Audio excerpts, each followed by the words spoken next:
বিশ্ব নবী বলেছেন কুন আলিমান আও মুতাআল্লিমান আও মুস্তামিআন আও মুহিব্বান ওয়া লা তাকুন খামিসিনা ফাতালিক। আল্লাহর রাসূল বলেছেন, হে দুনিয়ার মানুষ, তুমি আলেম হয়ে যাও, তুমি জ্ঞানী হয়ে যাও।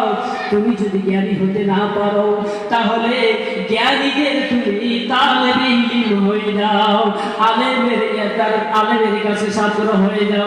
তাও যদি তুমি হতে না পারো, আলেমের ওসিয়তগুলি মেনে চলো। আলেমের ওসিয়ত যদি মানার জন্য সুযোগ হলো না, কমসকম আও মুহিব্বান, ওই আলেমদেরকে মহব্বত করতে শিখো। এই 60টা রাস্তা ছাড়া যদি তুমি ৫ম নম্বরে সরে যাও, ওয়ালা তাকুন খামিসুন ফাতাহলিক, তাহলে তোমার ধ্বংস অনিবার্য। বিশ্বর মানুষ যদি এই 60টা লাইন ছেড়ে দেয় তাহলে মানুষ ধ্বংস হয়ে যাবে। ও বন্ধুরে, আল্লাহর জাহান্নাম থেকে বাঁচার জন্য আমাদেরকে নবীজি সারিখানা রাস্তা দিয়েছেন। আলেম হও, আলেম হও, আলেমের ছাত্র হও, আলেমের ওসিয়ত মানো, আর আলেমকে মহব্বত করতে শিখো। একজন আলেমের কতটা, এই কথাটা বলে আমার বক্তব্য আমি শেষ করে দিব। বন্ধু, আমি আল্লাহকে আজকে আপনাদের খালি জলসাটা শুরু করার জন্য কিছু রহন লাগিয়ে দিলাম। ও বন্ধু, লাস্ট কথাটা হলো, আলেমের ইজ্জত, আলেমের দাম আল্লাহ কত বাড়িয়ে দিয়েছেন। একবারে কান লাগিয়ে শুনবেন। আনকমন কথা একটা আপনাদেরকে বলে যাব বন্ধু। আল্লাহর নবীর জামাতা হযরতে আলী রাদিয়াল্লাহু তাআলা আনহু, হযরতে আলী রাদিয়াল্লাহু তাআলা আনহু একদিন ফজরের নামাজের পরে কোরআনুল কারীম তেলাওয়াত করে, কোরআনুল কারীম যখন তেলাওয়াত করে, ওই রাস্তা দিয়ে একজন খ্রিস্টান যায়, একজন বেধর্মী যায়, একজন ইহুদি যায়। কিন্তু ইহুদি কোরআন পড়ে না। কিন্তু বন্ধুরে, আরব প্রান্তরের মানুষের জিয়ে না হোক, যায় না হোক, সবাই কিন্তু বুঝে না, তাদের মাতৃভাষায় হলো আরবি। হযরতে আলী রাদিয়াল্লাহু তাআলা আনহু কোরআনুল কারীম তেলাওয়াত করে, হঠাৎ করে অ্যাক্সিডেন্টলি একখানে জবরের জায়গায় জের পড়ে দিল। এমন টাইমে সেই ইহুদির কানের মধ্যে পড়ে গেল যে বাক্যটা ভুল হয়ে গেছে। সঙ্গে সঙ্গে সেই ইহুদি সে আলীকে বলছে, আলী রে ভাই, খারাপ ভাবেন না, আপনি আমাকে মাফ করে, আপনার তেলাওয়াতের ভিতরে একটু ভুল হয়ে গেল। আলীর মাথা গোড়া, রাগে লাল হয়ে গেছে। ইহুদি আমার তেলাওয়াতের ভুল হয়েছে দেখছি। ইহুদি ভাঙ্গা সিঙ্গে মাঝে কণ্ঠ দিয়ে বলে, ভাই ভাই রে, রাগ মনে করো না, একটু ভালো করে দেখে আমি সত্য বলেছি। হযরতে আলী ভালো করে যখন লক্ষ্য করলেন, দেখলেন হাসা করে জবরের জায়গায় জের করে দিয়েছেন। নাউজুবিল্লাহ, নাউজুবিল্লাহ। এমন ভাবে ঘটনা চলে গেল। কিছুদিন পর ওই ইহুদির একখানা সত্য মেয়ে ছিলেন, ৫-৭ বছরের। ইহুদি ভাই অসুস্থ হয়ে গেছে, বৃদ্ধ মানুষ, জ্বরে আক্রান্ত হয়ে বিছানার মধ্যে পড়ে গেছে। কিছুদিন পরে এমন ভাব হয়ে গেল, আমি আর দুনিয়ায় বাঁচব না। আস্তে করে একটা চিঠি লিখেছেন, চিঠি লিখেছেন যে, আলী, তোমার ওস্তাদের তরফ থেকে তোমার কাছে চিঠি পাঠানো হলো। কি লিখেছি চিঠি লিখলেন? ওস্তাদের তরফ থেকে তোমার কাছে চিঠি পাঠানো হলো। তলে লিখেছেন, আমি এখন বিছনায় পড়ে গেছি, বৃদ্ধ হয়ে গেছি, আমাকে একটু সহায় করবেন কিছু টাকা দিয়ে। আমার মেয়ের হাতে পত্রটা পাঠিয়ে দিলাম, মেয়েটা নিয়ে গেল, হযরতে আলীকে দিলেন। আমার আব্বার কাছ থেকে চিঠি। হযরতে আলী চিঠির কাভার খুলে দেখে চিঠির হেডলাইন দিয়েছেন, ওস্তাদের তরফ থেকে আলী তোমার কাছে চিঠি পাঠানো হলো। হযরতে আলীর মাথা গরম হয়ে গেছে। হায় হায়, ওই দিন আমার ভুল হলো, আজকে আমার ওস্তাদ বলে সম্বোধন করলেন, এই ইহুদি তো বেড়ে গেছে একটু। যাক, বিচারটা নবীজির কাছে নিয়ে যাওয়া হোক। চিঠি সত্যায় আল্লাহর নবীর দরবারে হযরতে আলী আল্লাহর নবীকে বলছেন, ও নবীজি, আমি একখানা বিচার নিয়ে আপনার কাছে হাজির হলাম। বলি, কি বাবা? বলে আমার এই ইহুদি একদিন আমার কোরআনের ভুল ধরলো, আমি মেনে নিলাম। আজ কিছুদিন পরে তার সত্য মেয়ের কাছে চিঠি দিয়ে পাঠিয়েছে, যা যা যা মা চিঠিটা নিয়ে যাও, ওস্তাদের তরফ থেকে আমি তোমার কাছে এই চিঠি পাঠানো হলো বলে চিঠির হেডলাইন দিয়েছেন, তুমি দেখো আমার নবী দেখলেন হাসান ওস্তাদের তরফ থেকে আমি তোমার কাছে চিঠি পাঠানো হলো। আমার নবী মুস্কি হাসি দিয়ে বললেন, আলী বসে যাও, তোমার বিচার আমি এখনই করে দিব।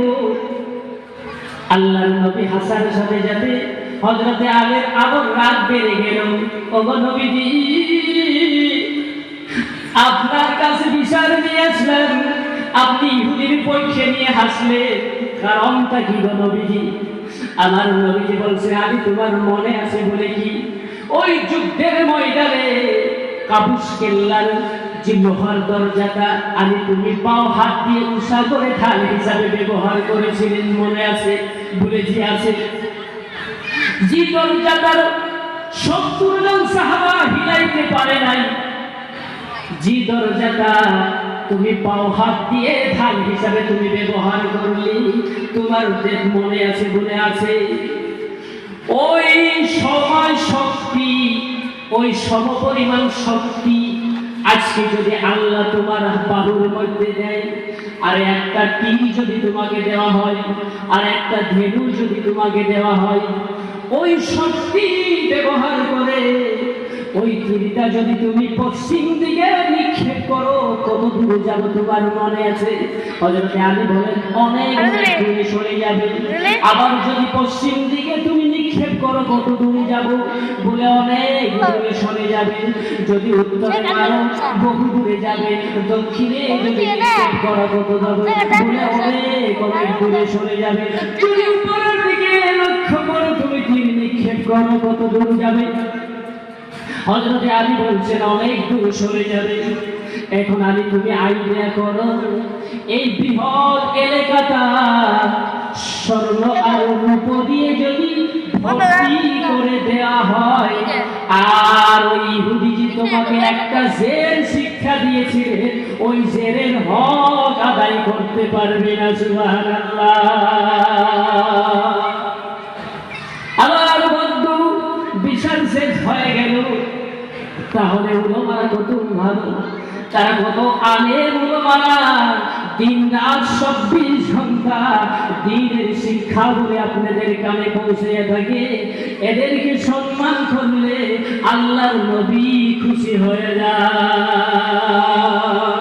ওগো বন্ধু, সেই জন্য আমি অনুরোধ করব, এই যে মাদ্রাসা আনোয়ারুল উলুম মাদ্রাসাটা আপনারা অনেক কষ্ট করে প্রতিষ্ঠানটা চলে আছেন, এই মাদ্রাসার সাথে যে লেগে থাকবে তার কপাল খুলে যাবে, আর যে থেকে দূরে সরে যাবে তার জীবনে অন্ধকার নেমে আসবে। কারণ বন্ধু, এখানে লাইট জ্বালানো আছে, লাইটের কাছে যে আসবে সে পহর পাবে, যে দূরে সরে যাবে সে আন্ধার পাবে। আমি এই দিকে যাব না বন্ধু। এই ফাউন্ডেশনটা হলো, এই মাদ্রাসাটা হলো আপনাদের এই অঞ্চলের লাইনের ট্রান্সফরমার মতো। লাইনের ট্রান্সফরমার যদি ভালো না হয়, অঞ্চলে লাইন সাপ্লাই হয় না, হবে কি? লাইনের ট্রান্সফরমার যদি নষ্ট হয়ে যায়, অঞ্চলে লাইন বন্ধ হয়ে যায়। তদরূপ দ্বীনের ট্রান্সফরমার হলো এই মাদ্রাসাগুলি ট্রান্সফরমার। এই মাদ্রাসাগুলি যদি বন্ধ হয়ে যায়, জাহিলতের যুগ দুনিয়ায় চলে আসবে, জাহিলতের আবর্জনায় আমাদের সমাজগুলি অন্ধকার করে দিবে। সেই জন্য ট্রান্সফরমার আমরা ঠিক রাখা লাগবে।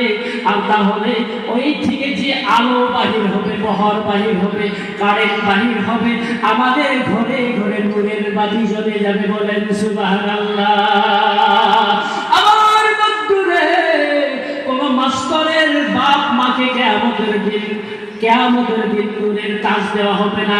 কোন এমপির মা বাবাকে নূরের তাজ দেওয়া হবে না। কোন ডাক্তারের মা বাবাকে নূরের তাজ দেওয়া হবে না।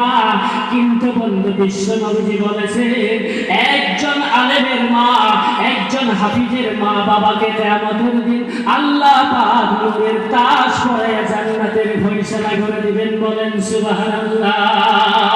সেই জন্য আল্লাহ রাসূল বলেছে তালাবুল ইলমি ফারিজাতুন আলা কুল্লি মুসলিম, প্রত্যেকজন মুসলমানের উপরে ইলম তলব করা, ইসলাম শিক্ষা করাটা ফরজ। নামাজ পড়াটা যেরকম ফরজ, রোজা রাখাটা যেরকম ফরজ, আপনার জীবনে নামাজের মাসলা মাসের জানাটাও সেম ফরজ, রোজার মাসলা জানাটাও সেম ফরজ, হালাল হারাম জানাটাও সেম ফরজ, পাক নাপাক জানাটা সেম ফরজ, জায়েজ না জায়েজ জানাটা সেম ফরজ। যেমন নামাজ না পড়লে মানুষ পাপী হয়ে যায়, গুনাহগার হয়ে যায়, এতটুকু ইলম না জানলে মানুষ গুনাহগার হয়ে যায়। সেই জন্য বন্ধুরে আমরা যদিও শিখতে পারলাম না, আমাদের জেনারেশন সত্য ভাই যারা আছে, আমাদের ছেলে মেয়েরা যারা আছে, তাদেরকে কমস কম যদি এই কোরআনের শিক্ষাগুলি দেওয়া হয়, এদের থেকে আমরা লাভবান হতে পারবো। আল্লাহর রাসূল বলেছেন আপনার ছেলে যখন মাদ্রাসায় পড়বে বিসমিল্লাহির রহমানির রহিম পড়ার সাথে সাথে ওই ছেলের জীবনের গুনাহগুলি আল্লাহ মাফ করে দিবেন। দ্বিতীয়বার যখন বিসমিল্লাহ পড়বে তার বাবা মার জীবনের গুনাহ মাফ করে দিবেন। আমার বন্ধু, আমার পায়ের নিচে জোতা স্যান্ডেল, ঠিক না ভাই? আমার পায়ের নিচে জোতা স্যান্ডেল যত দামি মানুষ না হোক না কেন, তার পায়ের নিচে 1000, 5000, 10000 টাকা জোতা স্যান্ডেল থাকবে, কিন্তু মাদ্রাসার তলেবার পায়ের নিচে আল্লাহর নূরের রহমতের ফেরেশতার পাখাগুলি আল্লাহ বিছিয়ে দেয়। সুবহানাল্লাহ। এদেরকে আল্লাহ ভালোবাসেন, এদেরকে আল্লাহ ইজ্জত করেন। আপনি যদি ইজ্জত না করেন আপনার কপাল পুরা, আপনার কপাল ঘুরে যাবে। এদেরকে ভালোবাসলেন কপাল খুলে যাবে। এই দিকে আমি আর বেশি যাবো না, অনেক কথা আছে। 3 ঘন্টা টাইম দিলে আমার বক্তব্য শেষ করতে পারবো, তার আগে আমি কিন্তু পারবো না বন্ধু।